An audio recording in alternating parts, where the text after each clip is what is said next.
Compassion isn't something we can just have. It's something that we experience once we create space around what is. In this episode, I'm joined with Jessie Phoenix, and she is one incredible human being who does a beautiful job bridging the practical with the spiritual. And in this episode, we speak a lot around that bridging of implementing the practical step-by-step process without being so caught up in the step-by-step process. So if you are looking to have more compassion for yourselves and for others on this planet, if you're looking to be more in connection with yourself and with this planet, and if you're interested in just the journey towards compassion, I encourage you to have a listen. I'm so grateful for Jessie and her offerings. I have had the opportunity to join her on a number of ceremonies and have learned so much from the space she holds, the rituals she invites us into, and the power of connecting into community in a ceremonial perspective. So I hope this conversation sparks curiosity around your own relationship with rituals, with ceremony, and with compassion, and that her practical steps towards compassion guide you towards recognizing your journey and your own relationship with what's possible when it comes to having compassion for being human. Enjoy. So I'm going to start by acknowledging my experience because I find that's way easier than dropping into actual words. Um, I'm noticing, even when we did a run through of what I want to talk about in this episode, I felt this interconnectedness with you, and this is something that I'm really appreciative with the work I have done with you, is it's really easy for me to drop in and feel you in other realms, or I don't, sometimes the words aren't quite, don't, the words aren't quite there for me to articulate this, but I noticed that and I'm feeling that right now. So that's easier for me to tap into this more expansive space that you hold that I can easily meet you in. And yeah, that's something I really appreciate about you is how I can tap in and meet you there and the space you hold from that place. It feels playful and it feels like there's an ease to it, even when things aren't easy or aren't at all playful. You somehow just hold this coherent field that I really enjoy meeting you in. So that's what I'm noticing, and it's letting me land a little bit more as I start Hey. the podcast. Yeah. Thanks, Yeah. Nicole. That's a beautiful intro. This is what I'm noticing. And Right? uh, yeah, it's so. Can you imagine if we met each other more often that way? Yeah. Yeah. And Mhm. I feel like that's what you're supporting more and more people into doing, right? Is finding that within themselves so that we can hold that for each other and meet in that space. The word expansiveness keeps coming for me in that more expansive place because I know you speak to compassion a lot, and that is where I experience compassion is in that space. So I'm grateful for the work that you do that is inviting more and more people into that space. Yeah. That reminds me of a word that I made up recently that is inspansion, and Ooh. that meeting expansion or true expansion must emerge from inspansion, that we must go, and that it's actually a wave that's continual, is that as we are expansive we actually have to be expansive too. Ooh, I love that. Which, have you ever read the Kabbalion? No. It speaks to the principles of life, really, but one of them being rhythm, being that rhythm and that contraction and expansion. And I'm very novice to it, so I can't speak to all the principles that well, but that's what I feel in what you're describing is that contraction and expansion, but it's both the external and the internal in expansion and Expansion, yeah. expansion. Yeah. I love it. I love it. So this dives me right into my first inquiry that I want to make with you, which is this bridging of the practical with the spiritual, which is something we're already speaking to. And I feel like that's such a valuable inquiry to be making is like, okay, what is practicality, what is practical, and what is spiritual, and how they blend, and how, to me, this is the journey we're on, is the blending of those two, is the living from both places. And I know for me, sometimes it's a lot easier to be in the spiritual than it is to be in the practical. The practical can feel overwhelming to me, or the practical can feel like, yeah, a sense of responsibility, too much. The pace feels fast, whereas the spiritual feels spacious. And, yes, there's qualities of bypassing in there. And, like it's way nicer to be over there. So the bridging and living in both, and I say both loosely because to me it's more than both, um, is something where I want to start. Is, yeah, what's your journey with that, or yeah, anything you want to speak to around the bridging of those two worlds? Yeah, that's a great invitation question. I think for me, what it really came to was that those were the things that I needed. So those were the things that I investigated. And I need spiritual practice in my life. I need to touch into something that feels greater than myself, that feels greater than what we can touch and feel in a material way. Not that the spiritual isn't also infused in that. And I also need really practical ways to practice that and get there. And, we'll talk about this in a bit, but the, self-compassion piece and compassion. And there was a lot of times where I was like, yeah, that's such a nice idea that people just say and throw around like, oh, I just have self-compassion. And I was like, yeah, but how? Yeah, Like, exactly. sure, if I knew how to do that and be like, oh, yes, yes, yes, right. Okay, yes, okay. Oh, Yeah, totally. but we're all good. But I'm like, so how? How do I get there on a day when I feel really frustrated and heavy and, like I need some steps here. And I'm not a fan of like, oh, we've got 9 steps to, such and such success or whatever. And at the same time, those things work. Our brains need steps. So, yeah, those were the things that I needed. So those were the things that I investigated, researched, educated myself, practiced. And that's the soup that I'm swimming in, and I think it's the soup that so many of us are swimming in. Just like some days feel, like you said, really expansive, and that we can touch into that place that feels connected to all things. And some days just feel really on the ground and mundane and lists and getting stuff done. Um, so, yeah. I love it. Do you feel like, having done your registered counseling, RCT, your registered counseling therapy training, like getting your degree in that allowed more of that practicality to support what you already had in your spiritual practices? Yeah, absolutely. I think it gave me the understanding. So I took the Opening to Grace training with Mariah Moser, and it's a very nervous system based training on trauma resolution. And it really opened up for me this understanding of the part that the nervous system has to play. Because if we just could think our way into something, then, we would all be, absolutely regulated all Brilliant. the time, geniuses walking around, like performing amazing things constantly. But there's just so many more elements at play than that. And so that training helped me really understand on that practical level what was actually going on. Like when we feel this, why do we feel that? And, and not that understanding is the whole picture. In fact, with somatic therapy, so much of what we're doing is coming into the body and being present with what's there, as you know.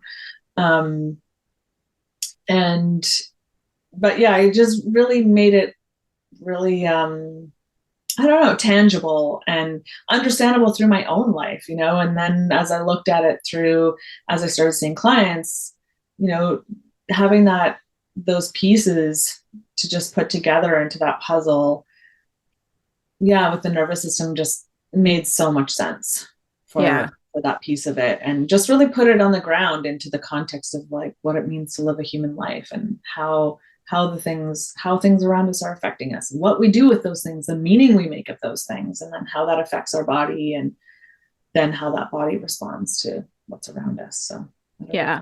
got a little off track there, but No, it's good. I think that, something I speak to is like, let's look at the whole human experience and in somatic experiencing. And I think Mariah teaches this as well. It's like, how do we look at SciBAM, which is sensation, imagery, behavior, affect, and meaning making. I have my own version of that, but it's like, how do we look at the whole human being here? And we need meaning. We need to be able to make meaning and have these practical steps to support the integration of the other pieces. And where we can get stuck is we're so focused on the meaning and the practical and the step-by-step process. We have lost the ability to listen, or we forgot how to listen to the other layers that are at play. So it's like, have the practicality, have an understanding of what's at play, because it's important to support the deeper inquiries into the bigger picture that's there. There's, yeah, so much richness in that.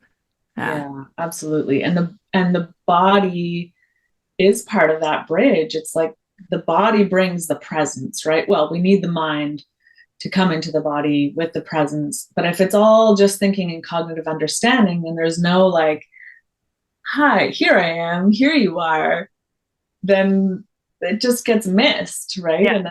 And then it doesn't actually land and start to integrate between people or between ourselves. Um, and through that, I think there's moments in that really, when we consider those practical pieces, there's moments that do open us up to spaces that may to some people feel spiritual. Yes. And I know for myself that's true. And also I've been in a lot of spaces that are healing, facilitating spaces without that practical piece of understanding trauma, understanding the body, understanding the nervous system, where harm is done, where people aren't actually being held in a safe way, or offered the space they need to regulate, or be offered co-regulation or anything like that. And when it's too heavily weighted on the spiritual side without that piece, things can get pretty messy, really. Yeah. Yeah. Yeah. It's makes me think of what I spoke to at the beginning, where it's like, you can meet me somewhere other than, I'll say, in the third dimension. It's like, if we open up into that and we get lost in that, it's like, well, how do I integrate it into being human? Like, I need the support to, yeah, integrate what I might be opening up in these spiritual inquiries. And on the other end of the spectrum, when I'm so practical, I need the support to open up to what the hell my body's saying, or why I'm so disconnected from it, right? So it's, yeah, having that whole spectrum of being human woven into the support that we're receiving is so key. Yeah. So I want to ask, there's so many questions I have, just even around what you said, like your own experience, if you're open to it. And this is the experiential podcast, and sometimes I forget to pause and also invite other people to notice what you're experiencing while you're listening. But I'm wondering if you're willing to share a little of, with an example of like the practical bridging with the spiritual, um, just to support people in understanding more from a practical perspective with an example. And I'm happy to give an example too, Oh. putting you on the spot. Well, I think what comes to mind is actually, it's a lead into talking about self-compassion, so we can circle back around and around here. But um, when I really wanted to understand what it would be like to meet myself in a loving way when I was struggling, not just on the good days, but when I was struggling, to be able to turn towards myself with tenderness and actually know what it's like. What does self-love mean? Right. Yeah. Yeah. So I started really inquiring about that in my day-to-day experiences, and when I would be in certain relationships with myself, responding to myself in certain ways, what would happen? What would happen if I responded in different ways? And at some point, I realized that I was integrating a bunch of practical threads from, from somatic therapy, from um, internal family systems therapy, from also years of spiritual practice. And what I noticed that I was doing was these very practical steps. There's like, these steps I'll share with you. The first step is actually admit, is like, what's actually going on here? Because so often we'll go through our day and be struggling and struggling, or like feeling crappy and like, I don't know what's going on, but we don't actually stop. Yeah. Be like, hey, Totally. hi, hey, what's going on here? What's really going on? And like, fair that we don't do that, because often what we find is sometimes it's painful, right? Um, and then I figured out this sort of pattern of these steps that I would take, admit being the first one, and I would go through these steps. And through that very practical, very step-by-step process of using these words that would get me from one step to the other, where I landed, I found opened me to a space where compassion entered. Beautiful. And I was like, oh, this isn't something I'm doing. I Uh-huh. mean, yes, it is. Exactly. It's paradoxical, right? It was like Yeah. I was doing these steps, and then it's like I softened enough Yeah. that, and in the bigger picture, this is how I see this, that what would happen is that I opened a way for what I see in a spiritual way, is that compassion is actually part of the essence of life that is around us all the time.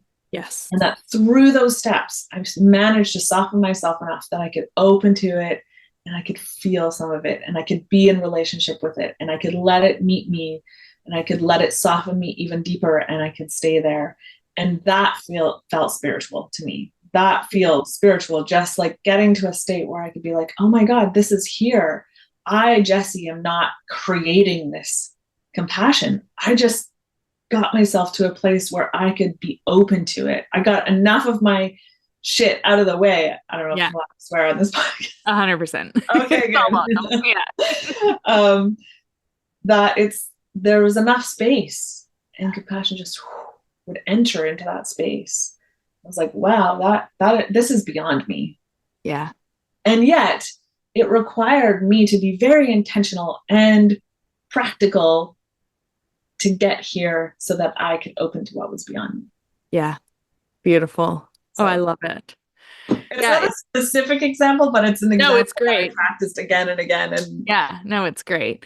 Because what you're speaking to is the difference in between consciously trying to make something happen versus creating the space for something to be happening, right? The difference in between I'm going to try my best to have compassion for myself in all the different ways I show up in the world, or have gratitude. We could put lots of different words in there that are practices that people implement, right? Where it's more top down, I'm gonna do my best to be compassionate or be grateful. And that has its benefits as well. But what you're describing isn't about the top down approach. It's about taking some steps that might be more top down, but that lead you to more of this bottom up embodied knowing experience of the compassion. And probably same goes for gratitude and lots of other experiences. So I think that's really important for us to recognize that difference between trying to make something happen versus playing in the realms with what is through some practical steps to land in the actual experience of it. yeah. Yeah. Yeah. And Can for I me, add one? Oh, sorry. yeah, please, you go.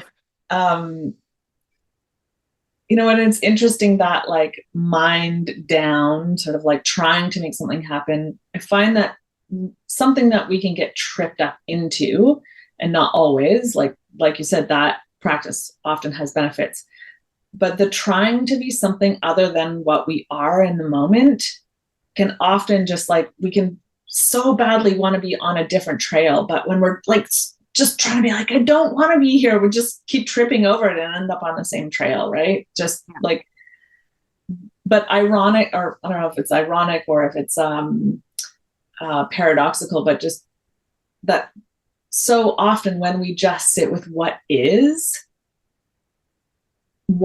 changes. Yeah, There's an 100%. opening for something to shift. It's like, And that's the get beauty out of of our like, own way. yeah, exactly. Somatic therapy and like, you know, all the things that you and I practice. And it just astounds me that how easily we forget that all the time. Yeah, myself included, all the time. All the time, right? Yeah. Yeah. And there are, you know, a lot of old teachings that, again, to circle back to that bridge of the practical and the spiritual, of, you know, be with what is. And what emerges from that is it's change, something different. Yeah.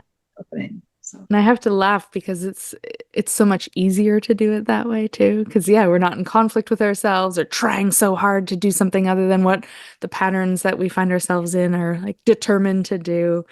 And the ease when we learn to be with what is. And I'm not saying easy, Yeah.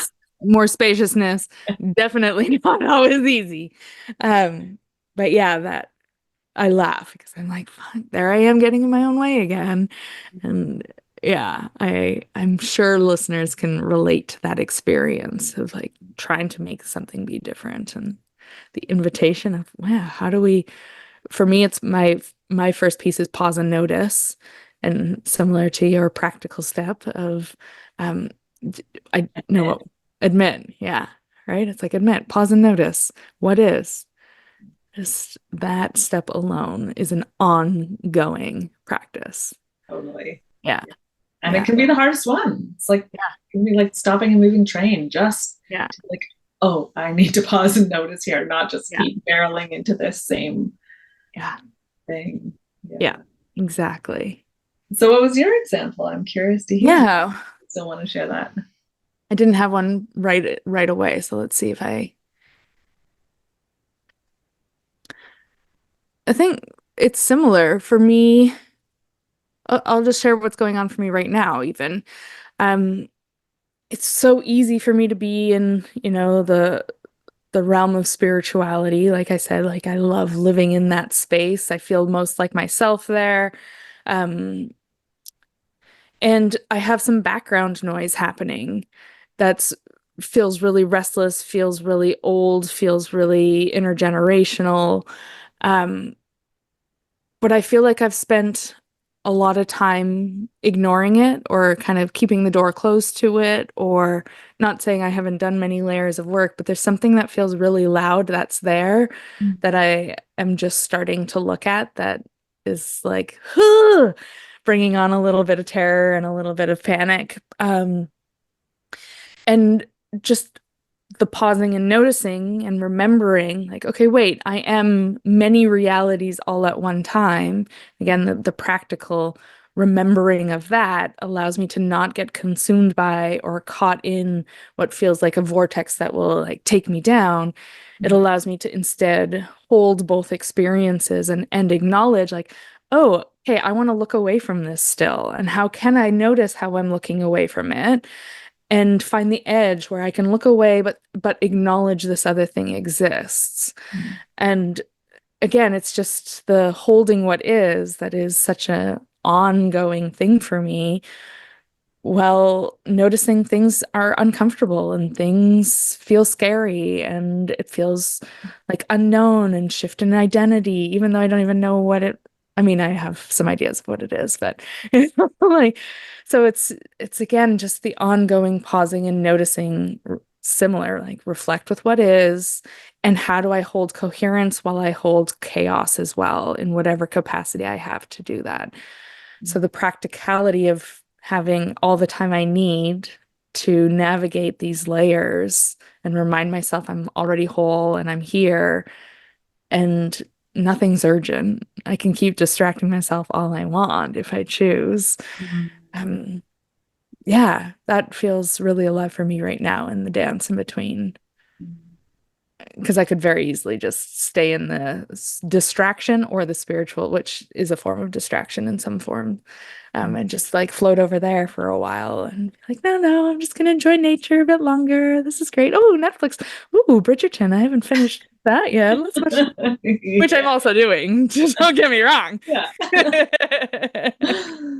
But the conscious choices of where we're putting our energy, where I'm putting my energy and my attention. Mhm. Yeah. Yeah. Yeah. It's Wow. ongoing, right? It sure Ongoing. is. It sure is. So I am drawn to speaking some more on this journey to compassion. Before we do that, I want to speak a little to something you're trained in that I know very little about. Um, and the reason why I want to move to this for a sec before we move to the next few stages of or steps of or the practical steps of moving towards compassion is because I want to invite people to have another language or another understanding of animism and more of the spiritual side of things. Because something that I'm constantly working with is how do I articulate my experiences? And I don't know much about animism, but I'd love to hear, how animism has supported you in your journey, has supported you with this journey towards compassion. And I want to do so just in case some of those words spark some curiosity for people and also support more articulation to some of the experiences they may have while listening or, well, maybe having all the time. Mhm.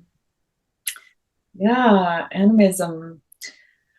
So I started using the word animism as was like a transition with my teacher, Angela Littlebird, out of using the word shamanism, which is a word that a lot of people might be more familiar with. Um, just to use a word that is more universal and doesn't come from specific people that may or may not be giving us their blessing to use that word. So, animism, I mean, it means many things to many many different people. I think that generally what the word means is that it's a way of seeing the world, that all things are alive, all things are animate, have soul, anima, soul. Mm. And so the study or practice of animism is really about relationship, Mm. about this tree over here is having a life. It's having an experience, and I'm having an experience. Maybe we can share some of that experience. In fact, we are sharing some of that experience. I'm breathing the air that is, like trees and humans are living this incredible relationship where, we're breathing each other's air, right? Without each other, we wouldn't exist.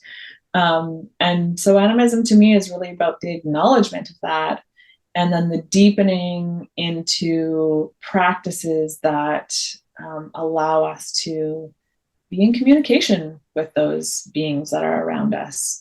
It recognizes that things aren't all as they seem or appear to be, which, of course, is also recognized in physics, right? This cup is actually more space than solid. you know Yeah. So just that there are layers to this experience that we may not see with our physical eyes. I like to use the saying of like, see with your heart's eyes. Mm. And things feel different when we see with our heart's eyes. And I think that we more easily see other things, quote unquote, as alive, and having their own beingness and having their own place and wisdom in this world that we can learn from. So really, it's also about being a student of this world, of nature, of like sitting and listening. Sitting and listening, sitting and listening. And people have been doing this for thousands and thousands of years. Many Indigenous people are still connected to practices where they have continually been doing this for thousands of years. Those of like myself with European ancestry are, practicing to remember the lineages of my ancestors that really knew how to sit and listen to the land and remember that we're a part of it. We are nature. We are animals. We're nature. And we are part of this incredible, I say it all the time, like we're a part of a miracle. Yeah. We are a part of this incredible miracle, but we've forgotten our place in it. We've the overculture has decided that dominance is the way to go, which is clearly not doing us a whole lot of good. Sure isn't. So yeah, I think that part of the reason why animism is really important to me is because it also rearranges the place that I put myself in the world. It's like that I am not dominant over the environment that I live in, and I'm relearning how to be in good relationship with this land, and that gives me so much. That actually gives me so much. So yeah, I think that's my explanation of animism. There's a beautiful, I like it. What I feel in what you're sharing is the exchange of energy, or the exchange in the appreciation of the energy of which we're all a part of. There's this collaboration that gets to happen. And yeah, we live in such I experience us as, so individualized, I guess is the word I want to use, where the focus is like, how do I get better? How do I change? But it's like, wait, how can we attune more to what we're part of to support the evolution, to support the growth, to support the healing, to really be in collaboration here instead of just having to carry it alone. And that's something I've really learned from you and witnessed with you in the space you hold, and the rituals you weave in, and the ceremonies you hold. And yeah, I want to invite people into playing with those realms of ritual and ceremony. And I feel like there's lots that can get entangled in rituals and ceremonies. So I'd love to hear, how rituals and ceremonies have taken shape in your life. And yeah, I want to invite those listening to really reflect on any rituals they might have, or ceremonies that they're drawn to, either doing themselves or being part of in a community, like how they can be so supportive in this journey towards compassion, and this journey of working in collaboration with the energies of the world, really. Yeah, totally. Yeah, there's a lot of different ways that I participate in ritual, and some of them I'll share, and some of them feel more private. And I recently facilitated a gathering that I call seasonal ceremony, and I do it once a quarter, and it's really about that stopping to pause. And so, what is your saying? Pause and notice. Pause and notice. Yeah. So it's like there's pause and notice with ourselves, like what's happening here. And it's like a pause and notice of like what's happening here, Exactly, yeah. Okay, we just went from the season of in the northern hemisphere of all this activity and warmth and harvest and bounty, and now that's like nature is starting to fall down and in and dark and quieter.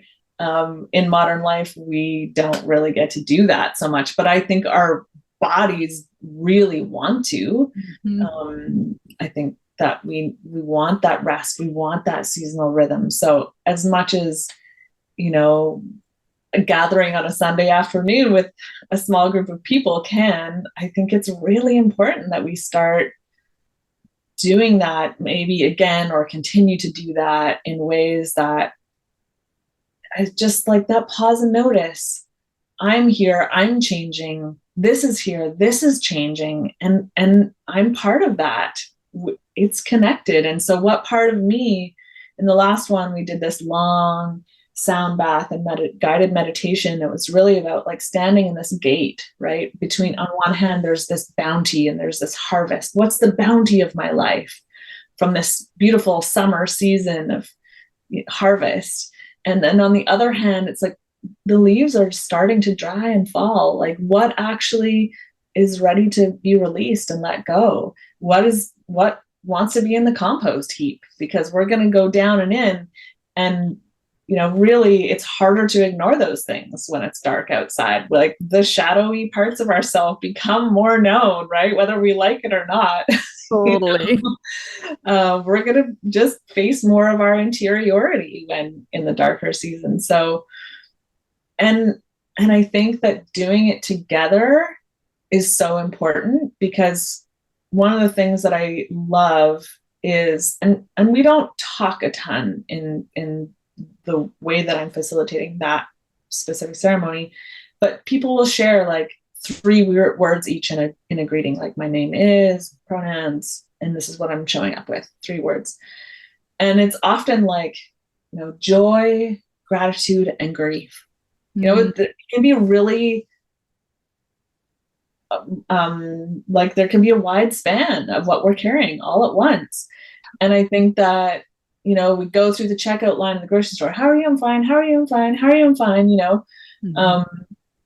And we're not actually being like, yeah, I'm with grief. Right. So, and in those moments when we gather together and we're like, all of you is welcome here. That's one very important part of ritual and ceremony. All of you is welcome here. That doesn't mean that we like take over the show or anything, with reverence and respect. All of you is welcome here. And what is here, right? And then let that be noticed by the others. And then the others, they're like, oh my God, I'm holding that too. And I'm not alone because I see that in you. And maybe we live in a small town and maybe I see you walking around and I'm like, damn, she's so cool. Like she's got no problems. Like she just must be like, all good, right? And then we show up with what's really here. And sometimes there's those harder pieces and there's tears. And then we see each other being like, oh yeah, I have that joy and that gratitude. And I also have that grief, or I have my own different grief. And so yours is allowed to be here. Mine's allowed to be here. I'm allowed to be here as I am. And that, even though it sounds simple, is radical. That is radical work in this time, to show up as you are fully. Yeah. And to let yourself be seen in it. Like, well, one of my favorite definitions of trauma is the lack of the empathic witness. And how being in that kind of setting where there's not just the relatability, but the ability to be seen by someone who's holding empathy, by a group of people that are holding that empathy and that compassion, like that to me is what will heal the world, I believe, right? The more we come together and are able to hold that space for each other, like that's what allows us to move through all these things we seem to be hiding from or hiding from others. So yeah, there's such importance in that. I'm grateful for the work you're doing in that. And yeah. Yeah. And then just to add a little something, something of something else is just, it can be so simple too. Sometimes I live near a river and I go down to the river and I will collect like little leaves and little sticks or little berries or whatever on my way. And I'll just go down to the river and maybe I have a couple friends that are going through a hard time, or, just, whenever anyone is listening to this in the time of the world, there will be some tragedy happening that we know about that will be affecting our hearts to varying degrees. And I'll just go and like take a moment by the river and I'll arrange those little pieces in a way that reflects the, what's on my heart for that, and just say like, may, I might take a red berry for the heart and I will blow my intention, like, may love be at the center. And I'll put that in the middle. And then I'll like, oh, okay, there's some honeysuckle for sweetness. May the center be surrounded in sweetness, even though there may be pain. Just like really to acknowledge what's here and then I'll just like take that leaf and like thank the river for taking Mm, for that prayer for me. And that can happen in 15 minutes. You know, totally. I think that these words like prayer and ritual and ceremony, they can feel really big, and of course they can be very big. um, and they can also just be sweet and small and simple and touching, and that can change our whole day and more. Yeah. There's something in what you're sharing that makes me think again in the pausing and noticing. It's like, how can I pause to actually then notice and acknowledge not just what I'm experiencing, but what's happening collectively? And coming back to everything is energy, by pausing and acknowledging that, I'm attuning to that more coherent energy to hold the things that are in chaos, and just to remind myself how to be in that, and to remind also collectively how we are that, even though we are also chaos. So, yeah, whatever a ritual looks like or a ceremony looks like, it's the invitation to hold the chaos in coherence and to do it in together. Whether, a ritual doesn't necessarily need to happen together, but that we're still together in the ritual. The intention is often, doesn't always have to be, bigger than ourselves. Mhm. Yeah. Yeah, totally. I feel like that's often what people remember in ritual and ceremony is it's like a leaning into, oh yeah, it's not all up to me. Yeah. There's something else moving here, and I don't know what it is necessarily. And but there's something here that I could maybe just lean into a little bit, even just that there are seasons moving, right? That that we are being called more indoors and more quiet. This we can lean into that. I have to remind myself that as I leave my most favorite season of summer. Like, there are gifts here. Um, yeah, that there's, as we keep circling back to, there's just something that reminds us that we're not alone in it. hmm Yeah. Yeah. Yeah. So beautiful. That makes me, I don't know what the rest of your steps or your practical pieces to compassion are, or the journey towards and into compassion. But what we're speaking to here really feels like one of those pieces that allows us to open up into experiencing that embodied sense of compassion, because there's more trust in the collective holding, where we don't have to do it all ourselves. We don't have to do it all alone. And there's something I'm noticing, at least in myself, as we're talking, how that really softens me back into even receiving compassion from others, which is something that's challenging for me still. There's like a trust in being caught, a trust in being held, and a trust in receiving the care from, yeah, a bigger community. Yeah, yeah, Yeah. me too. Yeah. Right? Yeah. I think I don't know that I think it'd be very rare to find people in this overculture here in North America that actually really know how to be supported, because it's not in our community, it's not in our cultural way. Yeah. And so of course it's not a blueprint that's in our nervous system. And maybe and some people would have received more or less of that in the parenting they received or their families. And yeah, it's hard to know it. It's hard to know it and practice it. And we have to do that in little steps that Yeah. we can embody. Yeah, exactly. It's a journey. I often speak to it as layers. It's like, oh, I'm peeling back the layers to soften into that, in this example, like that experience of being supported and trusting and um, experiencing compassion from others. It's like that's an ongoing peeling back into the possibility of what that might be like in its fullest expression. And it's been years and years of me peeling back layers, and I feel like I'm just getting started. Right. And I it's tell so exciting many to people, me. I mean, part of me is yeah. like, okay, like, come on, Nicole, receive already. But also, yeah, it's so exciting. The richer it becomes, the more exciting it becomes, and the less I am in challenge with myself for not allowing compassion and um, support in. Uh, Mhm. Mhm. yeah. Yeah, I really am not, or I would say I don't personally subscribe to the belief that you have to fully be able to love yourself before you can love someone else or be loved by someone else. And I think that's actually quite harmful for a lot of people. And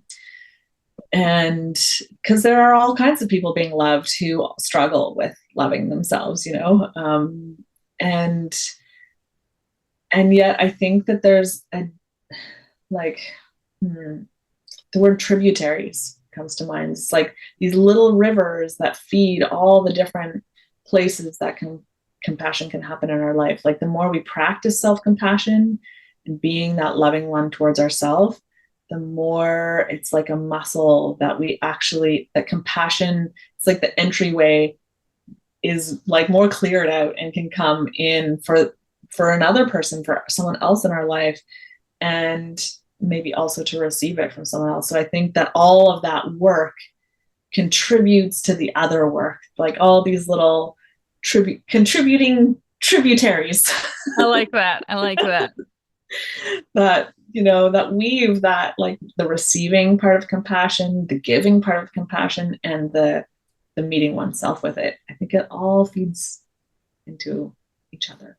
Yeah, I love that. I love that image too. Of like the image that's there for me is like how each might be flowing at a different rate, but then how they're coming together and eventually flowing together at the same rate eventually, Mm-hmm. and as they're all kind of feeding into each other. Yeah. Yeah. Do you want to explore this journey towards compassion a bit more? I Sure. I Yeah. don't know if you want to give away all your practical steps, but I probably won't actually, because have to I'm thinking I'm join the in program to right. go and Yeah. be on that I journey.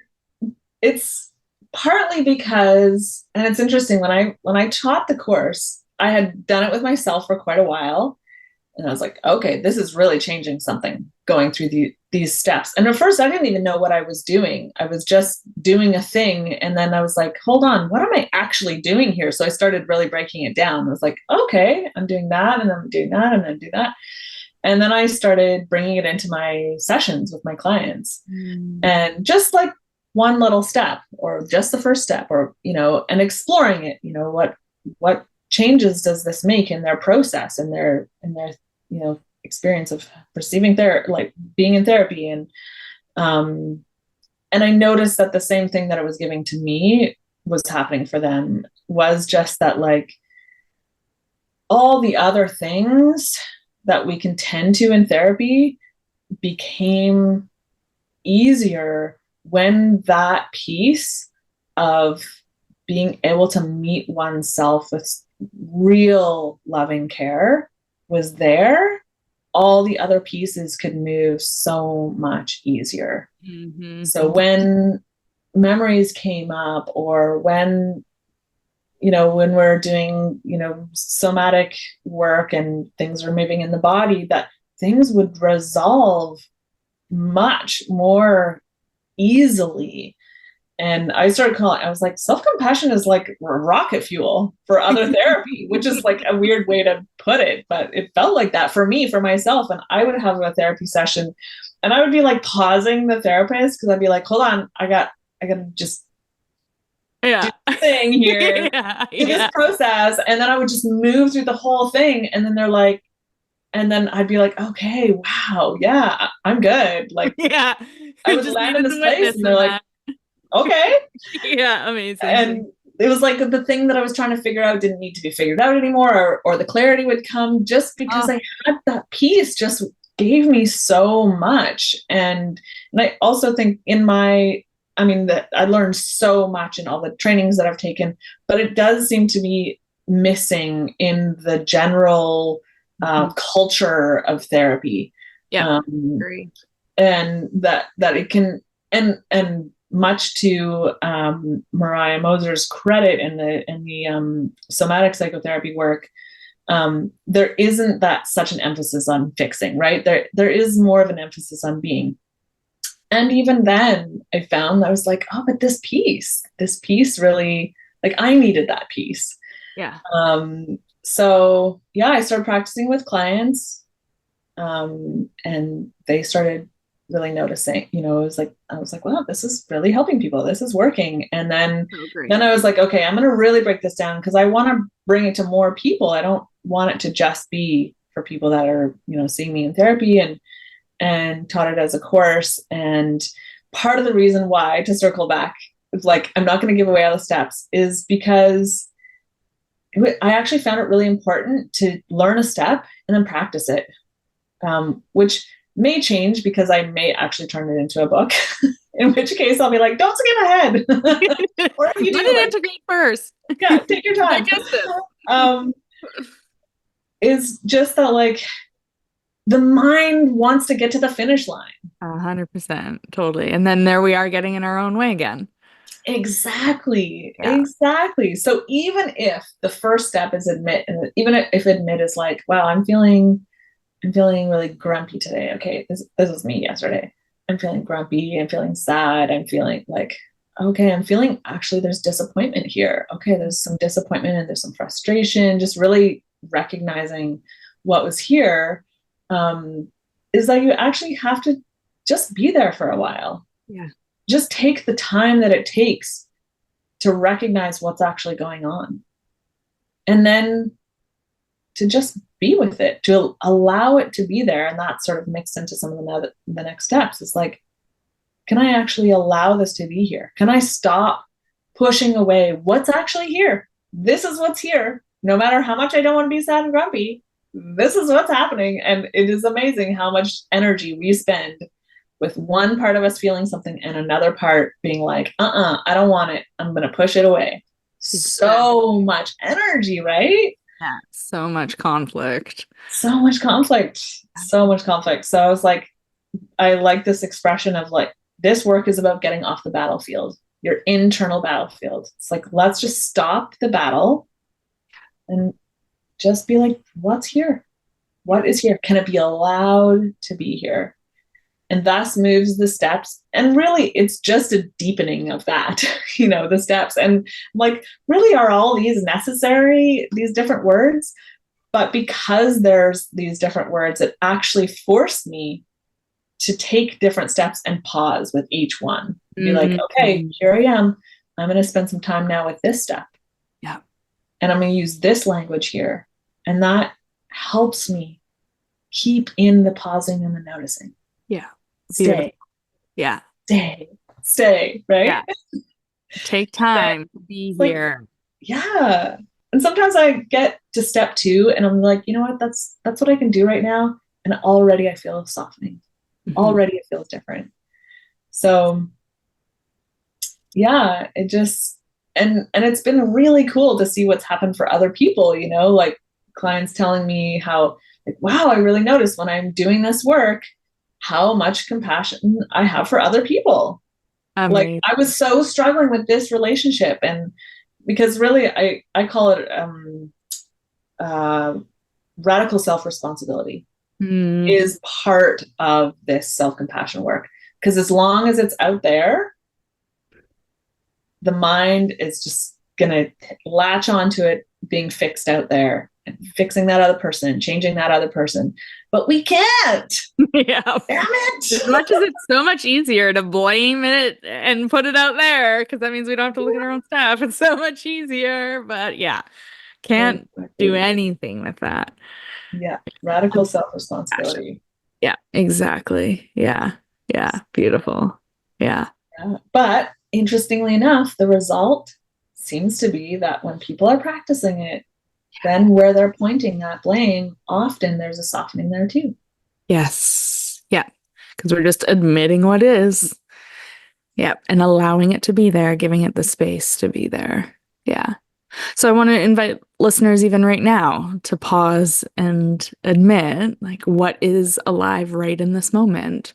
And something I speak to with pausing, my principles are pause and notice, have awareness and curiosity, recognize there's nothing to fix and you're already whole. So for me, that experience of wholeness is what encompasses the compassion. Um, or what is, compassion is definitely a part of that.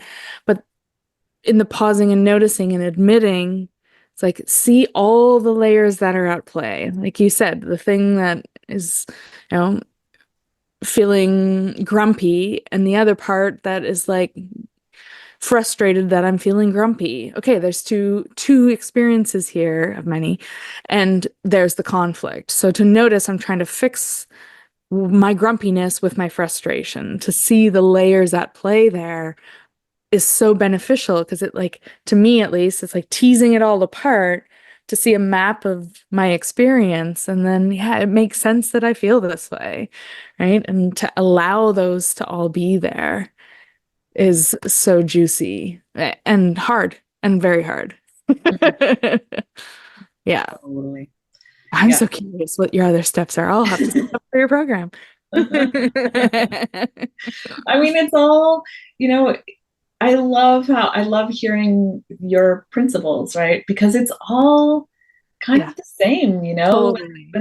when it's truthy, when you're like hitting on something that's like, yeah, this feels really real. I feel like that there's 1,000 ways to get there. And Exactly.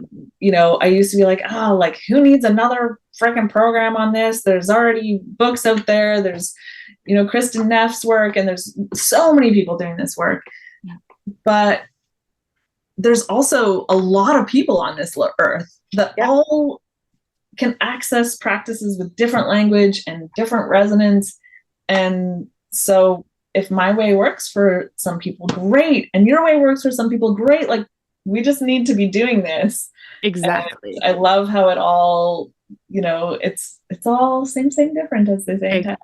100%. 100%. And that's something that I always say is like what I speak to might be what resonates with you. What Jessie's saying might resonate with you as someone else, right? Like it really is like find what feels aligned and speaks to us, listening to our own experiences relative to what other people are offering us to inquire into, instead of seeking for the answer and trying to find the thing and that's gonna fix me, right? It's like, ooh, this is sparking some ahas. This is drawing me in. I want to learn more. I really resonate with this person. Like, how do we let that be our guide and trust that there's something to learn in every dynamic if we choose?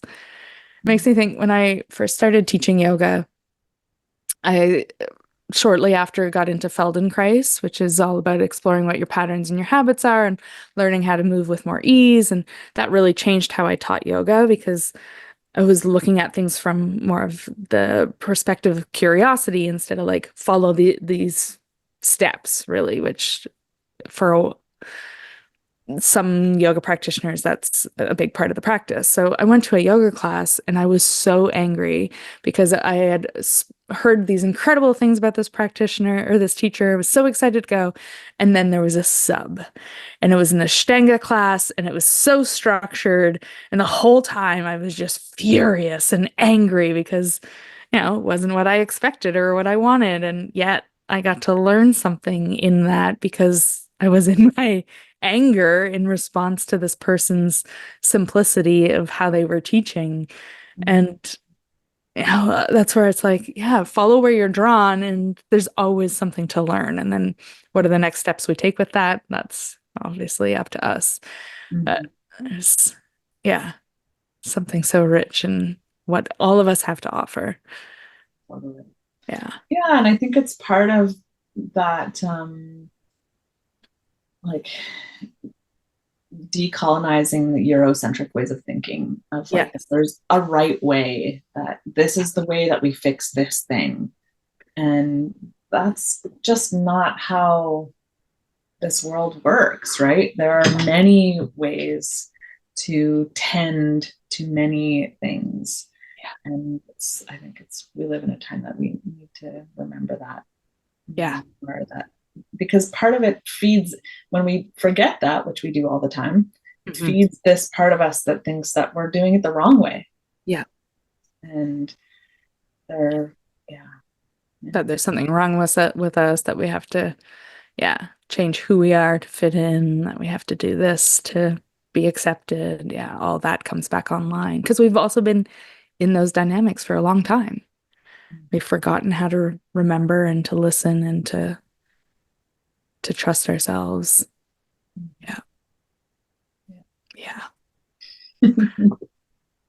Anything else you want to add? Oh, I do want to add, just yes, you have your program that you run a couple times a year. Um, but also your newsletters, I want to just speak to for a moment. You just started doing monthly newsletters, Mhm. and I'm really enjoying them. I love that there's a lot of curiosity woven into it and creativity. Like every time I open it, I feel invited into both my creativity through your poetry or through your pictures, or like it makes me pause and tune into my own sense of creativity. You all often offer up a recipe of some kind, and just, yeah, your words spark curiosity and creativity for me. And I just wanted to share that. If anyone is jiving with what Jessie's sharing, to sign up for your newsletter because it is a nice little monthly invitation. So thank you for those. Thanks Yeah. so much. Yeah, it took me a very long time, years and years and years. I've been trying to get a monthly newsletter out. I used to make jewelry as a business, and all those years, 20 years, I did that, and I wanted to have a monthly newsletter. Did it happen? No. But this June, first monthly newsletter, and funny enough, actually, September's went out today on October 2nd, because that's just how that goes. It sure is. But I so appreciate your words there. And yeah, it's been fun to just, I want to create more relationship. And it's just such a weird time I was actually just listening to a podcast of yours. I don't remember which episode, but just the weirdness of like marketing myself and all that. So, like, how do we, do that in what feels like just, and she really wants to be on the podcast. It's fair. Amongst like the like the racket, it's just so full. Everything's kind of like bloated, and at the same time, like there's space for good things to be heard and shared, and we need nourishment, right? So I just appreciate that so much, because I've been trying to create something that is nourishing there. So yeah. It's hitting the nourishing buttons for me. Yay. Yeah. Yeah, and then that way, if people are jiving with you, they'll also get updates on upcoming workshops or programs. Because I think your next one's in the spring, right? Yeah, the next self-compassion course will be in the spring, and then the next seasonal ceremony will be in the Comox Valley, will be around winter solstice. And I'm working to get my poetry book out. I'd love to have it out by the end of the year, but we'll see. We'll Yep. see. Exactly. Exactly. Oh, that's exciting. Well, thank you so much for joining me. Oh, thank you for having me. So much fun. I feel like we could just keep on going for I days. know. I'm pretty sure we could. Yeah. So such a treat to like just be in conversation, and thank you for making so much space for me to share my thoughts and ideas, and such a lovely invitation you offer here. Thank you. Yeah. Truly. I love showing up this way, or get to just have conversations with people that I'm intrigued by and who have supported me. And yeah, it just allows us all to continue to get curious in some form about our own experiences and about the experiences around us that we're all a part of. So here's to the ongoing explorations. That's right. Experientially. Yep, exactly. Awesome. All your information will be in show notes so people can link to all of that there. Thank you again, Jessie. Thank you, Nicole. Thanks so much for listening. I hope that this episode has provided you with new perspectives and insights. And if you haven't already, head to my website to download the experiential guide. Until the next time, I invite you to continue to pause and notice.